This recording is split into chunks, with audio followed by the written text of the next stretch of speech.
सकते हो या फिर नहीं। मसान के मना करने पर वो जबरदस्ती उसका मुंह कांच पे दे मारता है, जिसके अंदर वो छोटा मॉन्स्टर था वहीं पे। ये चीज होती ही ना, वो छोटा मॉन्स्टर मसान की पावर्स को महसूस कर लेता है और फिर उसे फ्यूचर के कुछ विजन्स दिखाता है कि असल में ये मॉन्स्टर क्या करना चाहते हैं। तो वो मॉन्स्टर मसान को भी अपने साथ शामिल होने को कहता है ताकि सभी मिलकर पूरी दुनिया को बर्बाद कर पाए। ये नजारा देखकर मसान की हालत खराब हो जाती है, पर वो किसी को नहीं बताता कि उसने अभी मॉन्स्टर से बात की थी। लेकिन डेटा चेक करने के बाद जेम्स को पता चल जाता है कि दोनों के बीच कुछ न कुछ तो बात हुई थी। इसके बाद मसान को उन्हीं मेटल के टुकड़ों के पास लाया जाता है जो खदान से उनको मिले थे, और ब्यूरो वाले तो मैग्नेटिक फील्ड की मदद से उन टुकड़ों को जोड़ने की कोशिश में लगे होते हैं ताकि जान सके कि असल में ये चीज है क्या। मसान जैसे यहाँ आता है ना, उसकी पावर्स एक्टिवेट होने लगती है। इसके बाद वो खुद को किसी अलग ही जगह पर पाता है। वहाँ उसे 3 एलियंस जैसी चीज दिखाई देती है और वो मसान से कहती है कि ये मेटल के टुकड़े नहीं बल्कि हमारी स्पेसशिप के कोर है। हम यहाँ तुम्हारी मदद लेने के लिए आए हुए हैं ताकि दुनिया को बचाया जा सके। वेल दोस्तों, समझाता हूँ क्या हुआ। तो असल में आज से करीब 50,000 साल पहले ये मॉन्स्टर पहली बार धरती पर आया था। तब उसे रोकने के लिए आसमान से ये स्पेसशिप आई।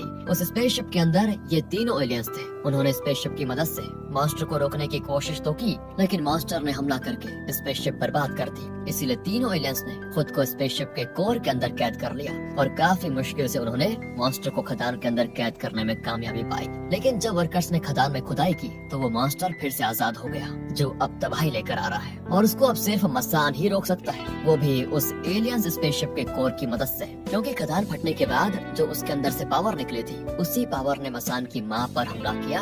इससे तो वो मर गई, लेकिन मसान बच गया। खदान की पावर में उन 3 एलियंस और मॉन्स्टर दोनों का डीएनए मौजूद था, जिसकी पावर सब आ गई है मसान के अंदर। इसीलिए मसान ही केवल एक ऐसा इंसान है जो मॉन्स्टर को खत्म कर सकता है। इसीलिए ये तीनों एलियंस मसान की मदद चाह रहे हैं। ये सारी बातें जानकर मसान हैरान हो जाता है और तब उसकी पावर्स फिर से एक्टिवेट होने लगती है। जैसे ये होता है, वो सारे मेटल आपस में जुड़ते हैं और कोर को दोबारा बनाने लगते हैं। जैसे जैसे कोर रेडी होता है, छोटा मॉन्स्टर कमजोर पड़ने लगता है। यानी कि कोर और मसान की पावर ही सिर्फ एक रास्ता है मॉन्स्टर को खत्म करने का। लेकिन अब प्रॉब्लम ये होती है कि जैसे मसान की पावर आउट ऑफ कंट्रोल हो जाती है, वो हो जाता है बेहोश, जिससे कोर बनना भी रुक जाता है और वो छोटा मॉन्स्टर फिर से ताकतवर हो जाता है। यानी कि सबसे पहला काम मसान को ये करना है कि वो अपनी पावर्स पर कंट्रोल पाए, तभी जाकर वो कोर पूरा करके मॉन्स्टर को खत्म कर सकता है। लेकिन दोस्तों, अभी थोड़ी देर पहले जब वो कोर बन रहा था तो उस कोर के बारे में उस बड़े वाले मॉन्स्टर को महसूस हो जाता है। इसलिए वो अपने अंदर से ऐसा धुआं छोड़ता है कि उस धुएं के संपर्क में आते ही पूरे शहर के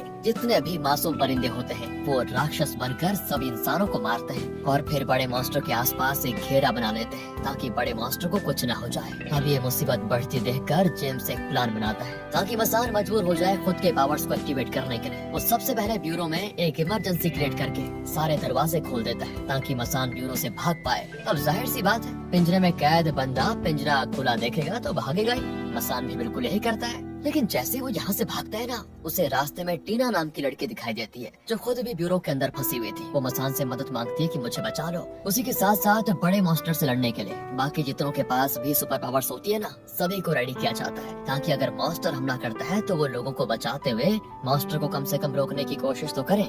इधर जेम्स डेविड के पास आकर कहता है कि देखो, मुझे पता चल गया है कि तुम ही वो दवा बनाकर मसान को दिया करते थे ताकि उसकी पावर्स कंट्रोल में रहे। हमने मसान को तुम्हें इसीलिए दिया था ताकि तुम सिर्फ उसका ख्याल रखो। आखिर तुमने ये सब किया क्यों? उसको दवा क्यों दी तुमने? यानी कि दोस्तों, एक बात तो अभी क्लियर हो चुकी है कि डेविड आज भी ब्यूरो के लिए काम करता है और ब्यूरो वालों के कहने पर ही उसने मसान को अपने पास रखा था। तो डेविड जेम्स से कहता है कि मसान के साथ रहते रहते मुझे उससे लगाव हो गया। बेटे की तरह मानने लगा उसे मैं, और मैं नहीं चाहता कि वो मॉन्स्टर बने। मैं चाहता हूँ कि वो एक नॉर्मल जिंदगी गुजारे, इसीलिए मैंने उसके लिए दवा बनाई। बल्कि मैं क्या, वो खुद भी नहीं चाहता था कि वो मॉन्स्टर बने। इधर मसान टीना के साथ एक बार में आता है जो कि जूलिया चलाया करती। वहाँ मसान को देखकर जूलिया खुश हो जाती है कि तुम वापस आ गए। इसलिए सभी खुश होकर वहाँ पर एक पार्टी रखते हैं। लेकिन दोस्तों, तभी वो बड़ा वाला मॉन्स्टर अपने पावर्स को बढ़ाकर समुद्र के बाहर आने की कोशिश करता है, जिससे लड़ने के लिए बाकी सुपर पावर वाले भी आ जाते हैं। लेकिन इस वजह से मसान की पावर्स आउट ऑफ कंट्रोल होने लगती है। इसलिए वो डेविड की बनाई हुई दवा पी लेता है। लेकिन जेम्स के कहने पर टीना ने वो दवा बदल दी थी और उसमें ऐसी दवा डाल दी थी जिससे मसान की पावर्स कंट्रोल होने के बजाय भयानक तरीके से बढ़ जाए। और ऐसा ही होता है। मसान की पावर्स एक्टिवेट हो जाती है, जिससे उसके पूरे पर बाहर निकल आते हैं। बाहर में आए हुए सारे लोग हैरान कि ये क्या चीज है। वो सब एक दूसरे पर कूदते हुए मसान की वीडियोस बनाने में लगे होते हैं। उन्हें लग रहा होता है कि यहाँ कोई मूवी की शूटिंग चल रही है। लेकिन इतने सारे लोगों को ऐसा करते हुए देखकर मसान को फिर से बचपन की चीजें याद आ जाती है, वही चीजें जब सभी उसको बुली किया करते थे। इससे मसान पूरी तरह से आउट ऑफ कंट्रोल हो जाता है और जेम्स अपने साथियों से कहता है कि हमारा काम हो गया, मसान की सारी पावर्स एक्टिवेट हो चुकी हैं, पकड़ लो उसे। इसलिए कुछ सोल्जर्स मसान को बेहोशी के इंजेक्शन लगा देते हैं, लेकिन बेहोश होने से पहले मसान टीना को जेम्स के साथ देखकर ये समझ जाता है कि पक्का टीना ने मुझे धोखा दिया।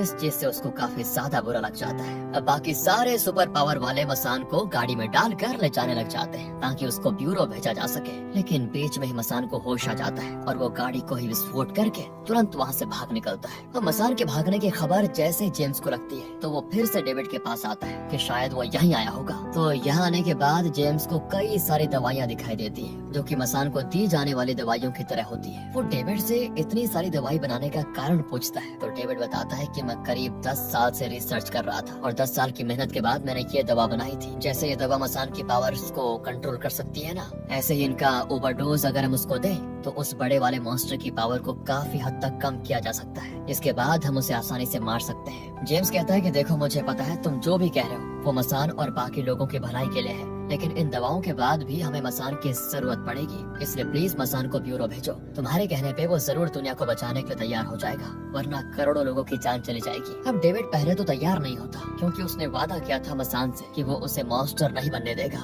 लेकिन दुनिया की भलाई के लिए वो मान जाता है। इसके बाद वो एक ट्रैकर की मदद से मसान को ढूंढकर उससे मिलने जाता है जो कि एक बिल्डिंग के टेरेस पर उदास बैठा होता है। डेविड वहाँ आकर उसको सारी बात बता देता है कि बेटा मैंने ब्यूरो के कहने पर ही तुम्हें पाला है, इसीलिए अब तुम्हें ब्यूरो जाना होगा। उन्हें तुम्हारी जरूरत है ताकि तुम दुनिया को बचा पाओ। मुझे माफ करना, तुमसे क्या वो वादा मैं निभा नहीं पाया। ये सुनकर मसान उदास तो होता ही है, लेकिन अब उसका दिल भी टूट जाता है कि मेरे अपने ही मुझे धोखा दे रहे हैं। इसलिए वो सब कुछ छोड़कर वहाँ से चला जाता है और खुद को दुनिया की नजरों से छुपा लेता है ताकि कोई उसे ढूंढ न पाए। लेकिन अब मसान के लापता होने पर ब्यूरो वालों में टेंशन आ जाती है क्योंकि बड़ा मॉन्स्टर किसी भी समय समुद्र से बाहर आकर तबाही मचा सकता है। इसीलिए जेम्स पूरी मिलिट्री रेडी करता है ताकि मॉन्स्टर पर हमला करके उसको कम से कम रोक तो पाए। ये करने के लिए सबसे पहले पूरे शहर को खाली किया जाता है क्योंकि मासूम लोगों को जितना हो सके उतना मॉन्स्टर से दूर रखना होगा, वरना मॉन्स्टर तो सारी मानव जाति को खत्म कर देगा। इसलिए सारे ब्यूरो में जो सुपर पावर वाले लोग होते हैं वो भी अपने अपने परिवार को अलविदा कहकर उन्हें शहर से दूर भेज देते हैं क्योंकि किसी को नहीं पता कि इस लड़ाई में किसका अंत होगा, किसकी जीत होगी और किसको हार कर मरना पड़ेगा।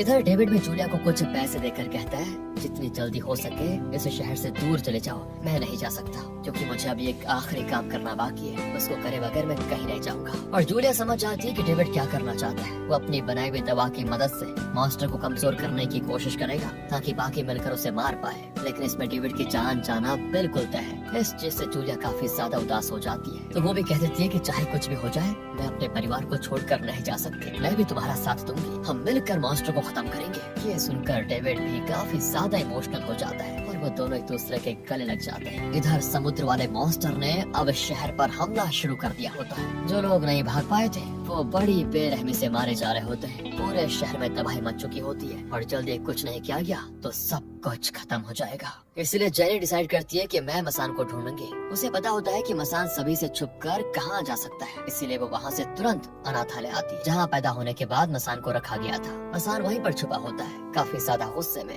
सोचता है कि डेविड ने मुझे धोखा क्यों दिया, क्योंकि डेविड ने उसे कहा था कि मैंने ब्यूरो कब का छोड़ दिया है, लेकिन असल में तो वो आज भी ब्यूरो के लिए काम कर रहा है। सोचता है कि जब मेरे अपने ही मुझे धोखा दे रहे तो मैं भला दुनिया को क्या बचाऊं। अब सारी बातें सुनकर जेनी उसको समझाती है, देखो तुम्हें वो चीज याद नहीं है क्या, जब तुम्हारी पावर्स आउट ऑफ कंट्रोल हो गई थी जिससे पूरा घर टूटने वाला था, तब अपनी जान पर खेलकर डेविड ने तुम्हें बचाया था, जिसमें उनके दोनों पैर खराब हो गए। तुम उनके सगे बेटे नहीं हो, लेकिन डेविड तुम्हें अपने सगे बेटे से भी ज्यादा प्यार करता है और तुम्हें ब्यूरो के साथ भेजने के पीछे यही कारण है कि वो अपनी जान से ज्यादा दुनिया के करोड़ों लोगों की जान की परवाह करते हैं और करोड़ों लोगों की आखिरी उम्मीद सिर्फ तुम हो। इसलिए तुम्हें जाना होगा मॉन्स्टर को खत्म करने के लिए। ये सुनकर मसान समझ जाता है कि डेविड से नाराज होकर उसने अच्छा नहीं किया। सोचता है कि मुझसे बहुत बड़ी गलती हो गई, तो वो डेविड को कॉल लगाता है जहाँ डेविड उसी बड़े वाले मॉन्स्टर के सामने खड़ा है। डेविड मसान से कहता है कि बेटा अपने पावर से कभी डरना नहीं, वो दुनिया की सबसे खूबसूरत चीज है जो तुम्हें मिली है। मुझे उम्मीद है तुम मेरी बात समझ गए होंगे। इतना कहने के बाद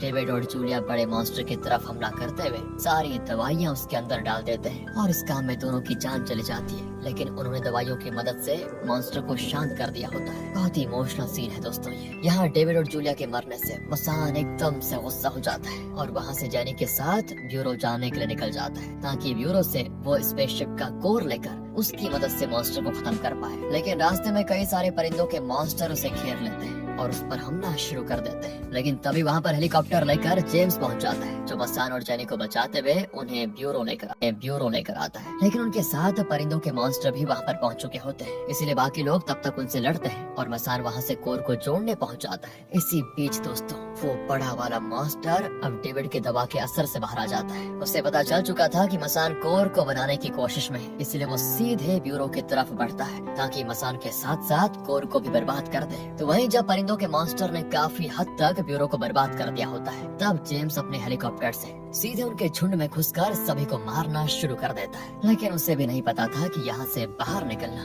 नामुमकिन है और जैसा उसने सोचा था वो चीज हो भी जाती है। कई सारे मॉन्स्टर को मारने के बाद जेम्स का हेलीकॉप्टर क्रैश हो जाता है जिसमें उसकी भी जान चली जाती। मानना पड़ेगा दोस्तों जेम्स बुरा इंसान नहीं था, बस गुस्सा करता था ताकि कैसे भी करके दुनिया को बचाया जा सके और बचते बचते बताओ उसने अपनी जान दे दी। अब वो बड़ा वाला मॉन्स्टर ब्यूरो के अंदर आकर तबाही मचाने में लगा होता है। लेकिन तब तक मसान उस कोर को पूरा कर लेता है और वो जैसे उस कोर को पकड़ता है ना, उसी टाइम मॉन्स्टर जेनी को पूरी तरह से जकड़ लेता है और उसे दबाते हुए मारने की कोशिश में होता है। ये देखकर मसान वो कोर हवा में बहुत ऊपर उछालकर तुरंत जेनी के पास जाता है ताकि उसे बचा पाए। लेकिन जेनी अपनी टेलीकिनेटिक पावर्स की मदद से उसे दूर कर देती क्योंकि उसे पता था यहाँ पर आकर सिर्फ मसान उसके साथ फंस जाएगा और कुछ भी नहीं, और इससे होगा क्या, सभी की कुर्बानी बर्बाद। तो वो मसान से कहती है अब दुनिया को बचाने की जिम्मेदारी सिर्फ तुम पर है, इस मॉन्स्टर को जीतने मत देना। इतना कहते कहते मॉन्स्टर बेचारी जेनी को भी मार देता है। अब एक एक करके सारे अपनों को मॉन्स्टर के हाथों मरता हुआ देखकर मसान का गुस्सा सातवें आसमान पर पहुंच जाता है। वो तुरंत उस कोर के पास जाता है, लेकिन वो वहां पहुंचा ही होता है कि तभी मॉन्स्टर अपने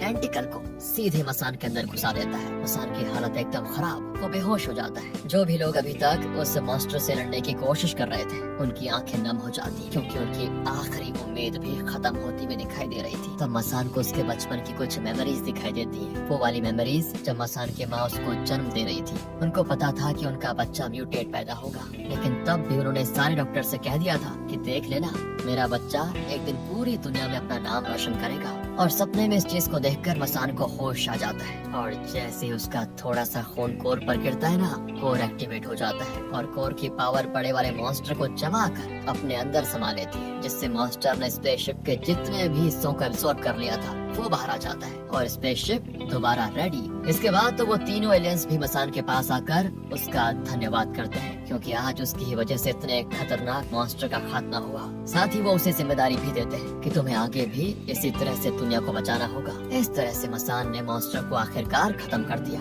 और दुनिया को बर्बाद होने से बचा लिया। मूवी के आखिरी सीन में मसान ने कैसे दुनिया को बचाया उस पर कुछ पेंटिंग्स वगैरह बनाकर म्यूजियम में लगा दी जाती है ताकि आगे आने वाली पीढ़ी को इसके बारे में पता चल पाए कि मसान ने दुनिया को आखिरकार कैसे बचाया। ये देखकर मसान को खुशी बहुत ज्यादा होती है। इसी के साथ दोस्तों ये कहानी यहाँ पर खत्म होती है। बाकी अगर आपको वीडियो अच्छी लगी हो, स्टोरी अच्छी लगी हो, एक्सप्लेनेशन अच्छा लगा हो तो लाइक कीजिए, चैनल को सब्सक्राइब